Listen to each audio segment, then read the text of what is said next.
Another blitz. Hurts takes it right up the gut. Touchdown Eagles. Here's the deep ball. Got hit as he let it go. Oh, Devontae Smith. What a catch. From 54 for the win. On the way. It is there. And the Eagles remain unbeaten.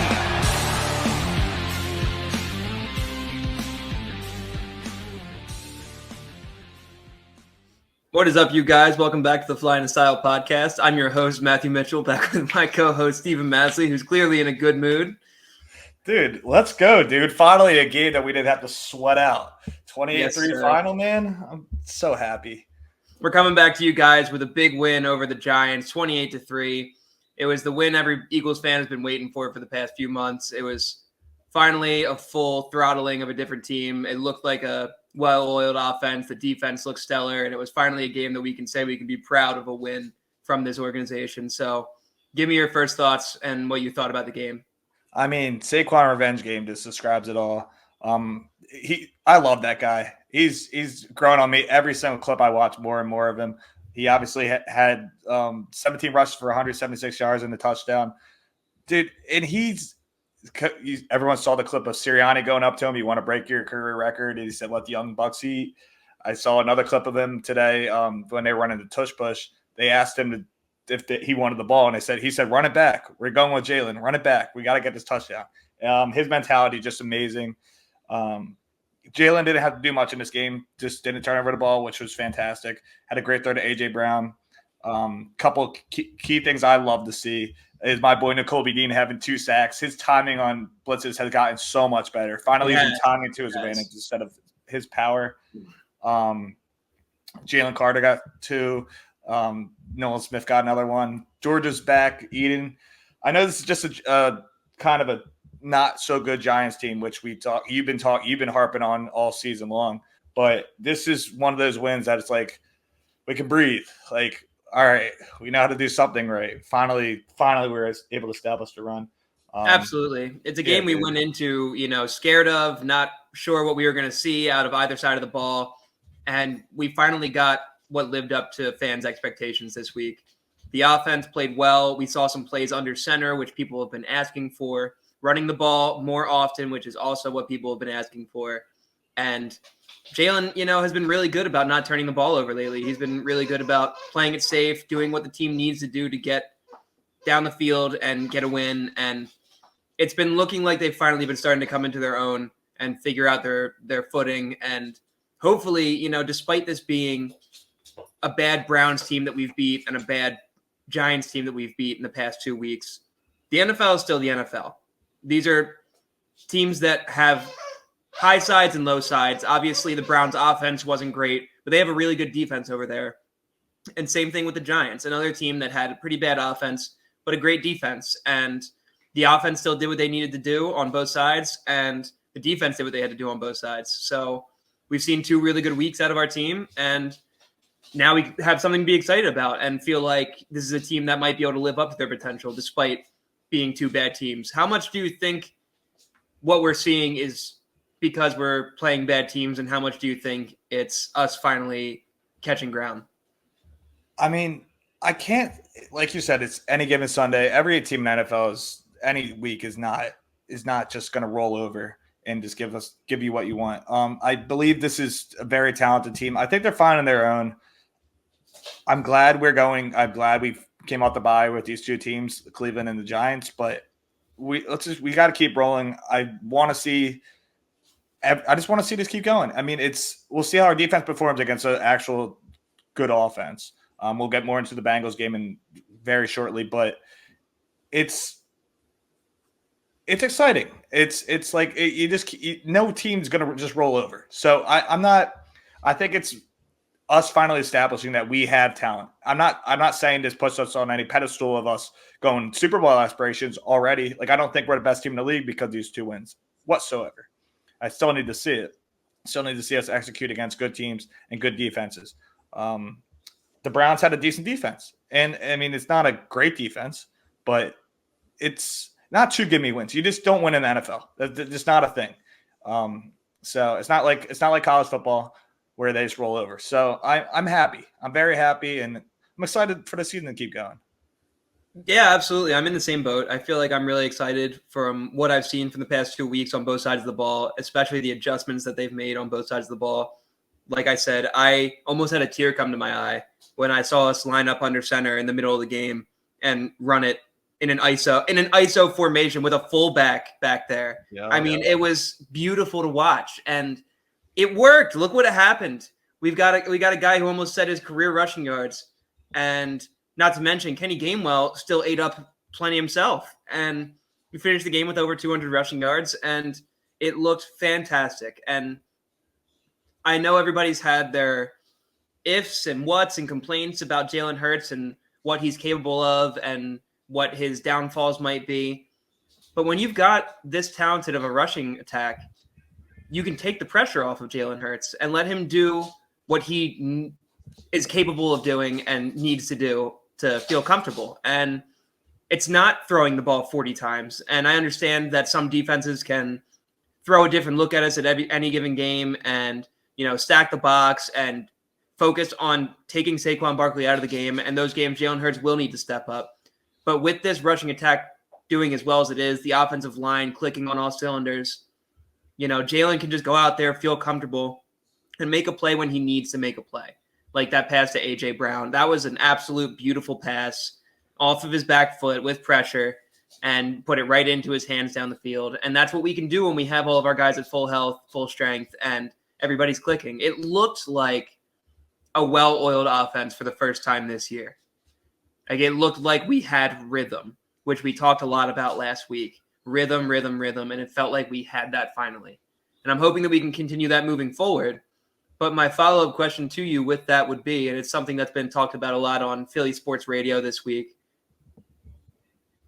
there haven't been a lot of teams in recent memory that have been able to win a Super Bowl while being a rushing attack kind of team. And I know that that's mostly based on the era of football that we're in, but we've seen a big step down in quarterback play this year, even from the best of the best. Do you think that this is this is sustainable, that we can keep up a running attack team and still contend for a Super Bowl? Or do you think that somewhere down the road, this is going to hit a hitch that we're not going to be able to get over? I think you're just always going to have to mix it up. Jalen is not going to be able to do this in January and February. You just learn into teams like the Lions. I mean, you look at the Lions, they're a run-first team with weapons, and no one craps on them for running the football all the time. A lot of teams, like you can still be – you don't have to line up.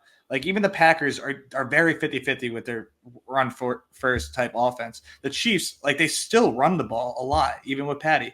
It's establishing – look at the Ravens. Like these are teams that are all – I was going to say the two best teams in the league right now between the Ravens and the Lions are both running first teams.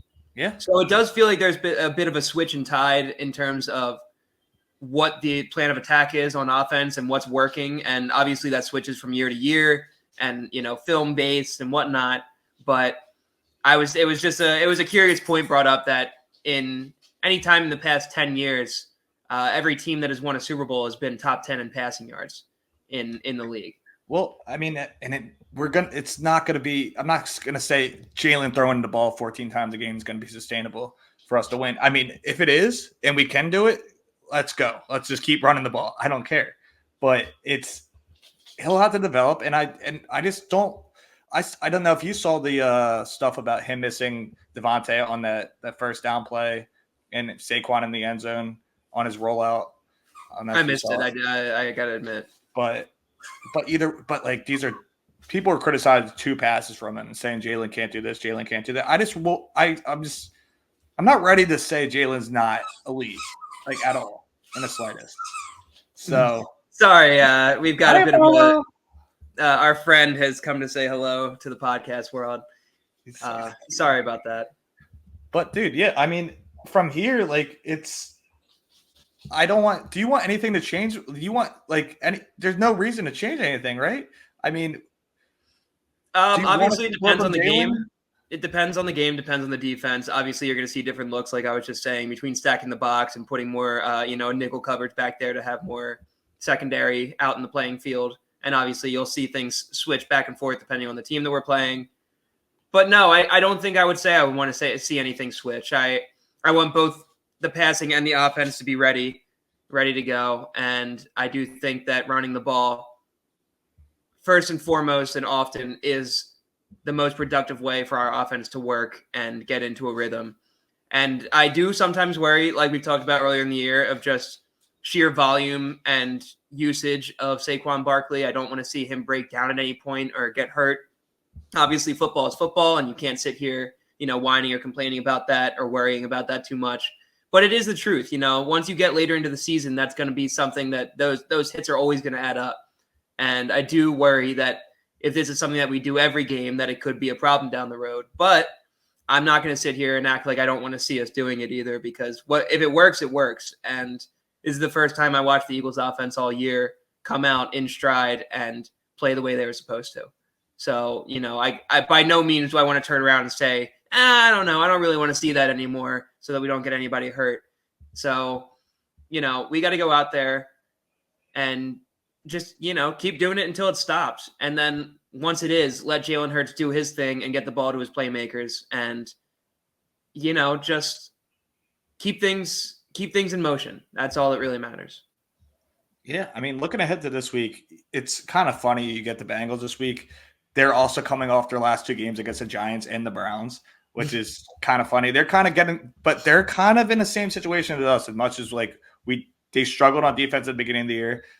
All their losses are 1-score games. They played really well against the Chiefs. The Ravens game was insane. They lost to Washington, which was they just couldn't play defense that game, and they lost to the Patriots, which is bad. They're also I hate that this got flexed out. Of course, it got flexed out of the 425 spot, and then the Jaguars got flexed out of Sunday night, which is kind of funny. But this Bengals team is very similar to us in many, many ways. Going into this matchup, what do you want to see from the Eagles, and what do you want us to defend against from the Bengals? Well, first and foremost, I think going back to the Browns and Giants game that you said that we just played, I do think that when you look at those two games, we played both of them better than they played. And obviously, any given week is any given week. Things are going to be different for each side, yada, yada. But those teams were able to put pressure on Joe Burrow and get to him quickly. And it prevented them from really flourishing the way their offense can. When you give him time, when you let him get out early in the game and, run right down the field and score, he picks up momentum and he runs with it. And that's when their offense really takes off for the rest of the game. And he has, 350 yards and 5 touchdowns.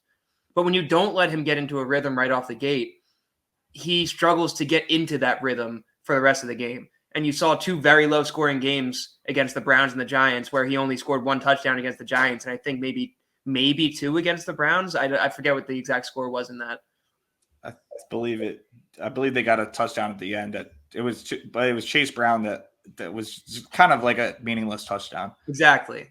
So my point being is that Fangio has been doing a really good job in the past few games of really ramping up the pressure and the aggression from the defense and changing up the looks and changing up the disguises and making sure these guys have more of a free run at the quarterback. And we've been seeing that. Obviously, early on in the season, we didn't see a lot of sacks. That's been changing a lot the past few weeks. And I know, like we said, those teams aren't at the top echelon of the league, but you can't say the Bengals are right now either, despite their talent and despite what they're capable of. So I do think that if we keep up that pressure, stay aggressive on defense, and keep them out of rhythm, that they're going to have a really hard time putting up the points that they need to keep us from winning the game. Because I do think that our offense is starting to run with some rhythm now. And I think that obviously they could do the same thing to us and knock us out of rhythm. It could become a low scoring shootout. But I do think that our offense is starting to hit its stride. And I think that they're going to have a difficult time stopping us if they can't put up points early. I completely agree. I just think this Bengals defense is, while they have had the last 2 games done pretty well, they let up 41 to Baltimore, 24 to Carolina, 38 to Washington, and then another 26 to Kansas City. I mean, they're trying to come together too, but I just don't think they have as much talent on their defense outside like Trey Henderson, Hubbard, and just they're not. Well, I forget all the names that I heard, but I did hear that they're getting back, I think, 3 different defensive starters this week, which is going to make a big difference. I mean, losing 3 defensive key starters is really hard to overcome, and you see the effects of that. So I think that having them back is going to give us a little bit of a different look than what we might see on film or what the team may see on film. I shouldn't talk like I'm part of the team and I'm sitting there watching film sessions with them. I wish. Oh, I would ream them out the way Coach Chang used to do to us. My goodness. Don't let me get access to that film, man. I know there's plenty to dig into. Jeez. But yeah, going into this game, I mean, you got a guy in Joe Burrow that's like, let's not question ourselves here. He is a top echelon. He's a top 3 quarterback in the league. Debatably top 5. He's very elite quarterback. You go into their territory. You come in as underdogs. But their O-line is not good. That's one of the main things that we have over them is that our O-line is so much better, and we can absolutely attack their O-line. He's been struggling, getting hit constantly. Like you mentioned, that's why the Giants and the Browns were getting to him. I mean, they just can't figure it out on the O-line over there. I feel very confident going into this game. I feel actually kind of worse after seeing us blow out the Giants, because I feel like this is such an Eagles thing to go right back to whatever, blah, blah, blah, screen pass, don't run it up the middle and don't run under center or anything. Well, we've grown to know that Philadelphia is Philadelphia, and it's especially its fans in terms of once we see a good week, everybody hops back on the train and we're like, oh, we're so back. But really, it's not like that. Not much has changed from last week to this week. It's still the same unpredictable team that we haven't seen enough evidence from yet to definitively say they are a very good team. They haven't proven that yet. I do think that they stand in the upper echelon of the league right now, but I also think that it's hard for us to give any good evidence that they can beat like a Lions or a Ravens or a Chiefs or, who else is out of the East that I'm blanking on right now? Who's playing good in the East this year? The Vikings are playing pretty well. Vikings, the Green Bay. We beat the Packers, but that was the entire NFC North is apparently the juggernaut of the NFC this year. So going to be an interesting game this week between the Commanders and the Bears. I'm actually really excited to see who comes out on top of that, because I feel like that's a pretty evenly matched team. Poor Jaden Daniels won't be playing in that game, though. Oh, he's not playing? No. Oh, that's a shame. Yeah. That's a robbery of the fans. I know. I didn't know that. I know, 1 and 2. Yeah. All right, one more question before we do our score prediction and everything. This whole thing about the media going into how we still haven't scored in the first quarter, by the way, if you haven't heard a million times, especially before this game, what do you take from that? And are you still kind of scared of it? Because we still had 3 drives in the first quarter that just pretty much came up to nothing. Are you still worried about that all, like getting off to a start in the first quarter? And what do you take from that going into this game? Well, it's hard for me to say that I'm worried about it now because we haven't had to face the consequences of it yet. So it becomes a problem if we struggle to score in the first quarter. You know what? Actually, I'm wrong. It has happened once, and it was demoralizing, and it was against the Buccaneers. When they score early and we can't, then it becomes a rut to get out of that almost looks like, the Great Wall of China. It's really difficult to get over, and it's difficult to get past. And we haven't had to deal with it a lot this year where it's really come back to bite us. But that is the main problem of not being able to score in the first quarter, is if you let another team score and you don't, the momentum immediately shifts right from the beginning of the game. And that can become a problem. But as of where we are right now, I can't say I'm worried about it. I do think that the offense just takes a minute to figure it out and get into their rhythm. And, they're a little bit of a slow starter, but I do think that it's not really the biggest problem for us yet. And I do think that there's some things to be listened to from the national media in terms of the fact that Hurts is holding on to the ball too long, and he really does have to try to do a better job of getting the ball out quick. And if he can't get the ball out quick, just throw it away or run out of the pocket and try to run for a few yards. I don't want to see him, his pocket presence has been getting a little bit shaky, and that's a little bit of a concern. But still, with everybody else playing on all cylinders, that's not really a glaring problem.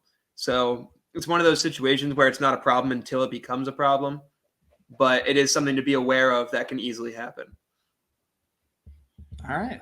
How do you see this game going then, based off everything? Well, I mean, I do think that we've been scoring at a much higher pace, and we've been, like saying the whole podcast, that they're really starting to figure out their footing on the offensive side of the ball. So I do expect us to score a little more points than I've been predicting the past few weeks, and I think I'm going to say that this game is going to be. Man, I don't know. This is kind of a tough one because obviously it's two unpredictable teams. You don't know what you're going to see out of the Bengals, and you don't really know what you're going to see out of the Eagles. But I think I'm going to say 27-20 on the Eagles. I like it. I like that score. I'm going to go 30. I'm going to go 31-28. I think it's going to be a really close game. I do too. I was trying to figure out what that right score was, and I like yours better actually, but it's going to be one of those games where it's going to be. I don't think the Bengals are going to leave us alone, and they haven't been doing that all season. I know they haven't played up to any expectation that they had before the season. I know that they're not happy with it. Joe Burrow certainly spoke out about how he's not happy about it. But if they want to get into a groove, this is a big game for both franchises right now. This is like halfway through the season, essentially. Tipping point for both franchises, coming off kind of a rough start. We're 4-2. They're 3-4. They probably need those win a little bit more than us, but we need to play really well in this game. We need to come back and prove our identity again. We were getting labeled as one of the best teams in the league until we had a sudden fall off after being 10-1 and falling off the face of the earth last year. And it hurt everybody's image of what this Eagles team can be and what they can do. So they're in the process of trying to gain that image back and show the league what they're capable of. And same here as Eagles fans, we as well are still concerned and unsure of what this team has to offer and whether they can live up to the expectations that they originally set. And I think that they've given us very good hope to believe that they can do that. But this is a big game to decide, if they can hang with those dogs. And the Bengals are not at that top echelon at the moment, but they've also been in a similar situation, like you said, where they were at that level and then had a weird fall off and are going through it. But this is still a tough team. So if you can come out on top of a team like this with a win, then I think that a lot of fans are going to be jumping back on board. Talk about fans. I just have one more question before we wrap it up. Dude, all I hear on sports talk radio is how bad Jalen Hurts is, despite of him just not playing well enough to just don't do anything, Hurts, don't mess it up. What does Hurts need to do or improve on? I know you mentioned the pocket presence a little bit, but why is this fan base so against Jalen Hurts? I mean, obviously we see it in Philly all the time, but I don't see this any other place. Like, you don't see this happen. I feel like he's kind of, in my opinion, a top 10 QB, but he hasn't shown it enough yet. But what does he have to do to make people as Eagles fans happy? Well, unfortunately, the problem with Jalen Hurts is that he did so well early that he set the expectations high. And in Philadelphia, it's really difficult to stay in good graces with fans. You really have to, when you set an expectation, you have to live up to it. And Jalen Hurts set the expectation as being an MVP candidate and going to a Super Bowl. And that's really difficult to do every year. And unfortunately, Philly fans don't always understand how difficult that really is. And the fact that every team in the league gets new film on these guys every single year, learns their tendencies. You don't thrive doing the exact same thing every year in the NFL. Things change from year to year to year for everybody in the league. And Jalen Hurts has been trying to, find that middle ground of gaining his steps back and getting back into everybody's good graces. And I think that he's on track for that. I think I think everything that we've talked about Jalen Hurts having a problem with this year, I feel like you've seen a steady increase of handling it better every week. And I feel like he has been improving every week in terms of what we want to see from him. And I think the best thing that Jalen Hurts can continue to do is just consistently getting better in the departments that everybody's complaining about. So if I'm sitting here complaining about his pocket presence this week, then I think it would give Philly fans a big hurrah if he came out next week and didn't get sacked once. You know what I mean?